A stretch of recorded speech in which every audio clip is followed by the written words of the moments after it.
ಇನ್ನು ಕರ್ನಾಟಕದಿಂದಲೂ ಕೂಡ ಗಂಟೆಗಳು ಹೋಗಿತ್ತು. ಇದೆಲ್ಲದರ ಜೊತೆಗೆ ಏನು ಅಂತಂದರೆ ತಮಿಳುನಾಡಿನಲ್ಲೂ ಕೂಡ ದೊಡ್ಡ ಗಾತ್ರದ ಗಂಟೆಯನ್ನು ಕೊಡಲಾಗಿತ್ತು. ಈಗ ನಾವು ನೋಡ್ತಿರುವಂಥದ್ದು ಇದು ಇನ್ನೊಂದು ಗಂಟೆ.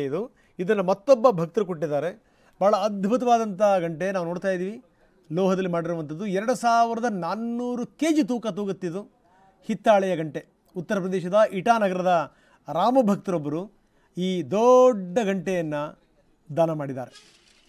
ರಾಮ ಮಂದಿರದ ಪ್ರವೇಶ ದ್ವಾರದಲ್ಲೇ ಈ ಗಂಟೆಯನ್ನು ಅಳವಡಿಸಲಾಗುತ್ತೆ. ಅಷ್ಟಧಾತುಗಳಿಂದ, ಬರೀ ಹಿತ್ತಾಳೆ ಅಂತ ಹೇಳಿದೆ ಅಲ್ಲ, ಅಷ್ಟಧಾತುಗಳಿಂದ ನಿರ್ಮಾಣವಾಗಿರುವಂಥ ಪವಿತ್ರ ಗಂಟೆ.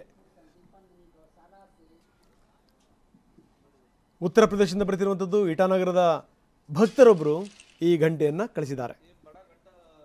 2400 kg ತೂಗುತ್ತಿದ್ದು ಅಂತಂದರೆ ಇನ್ಯಾವ ಪರಿ ಇರಬೇಕು.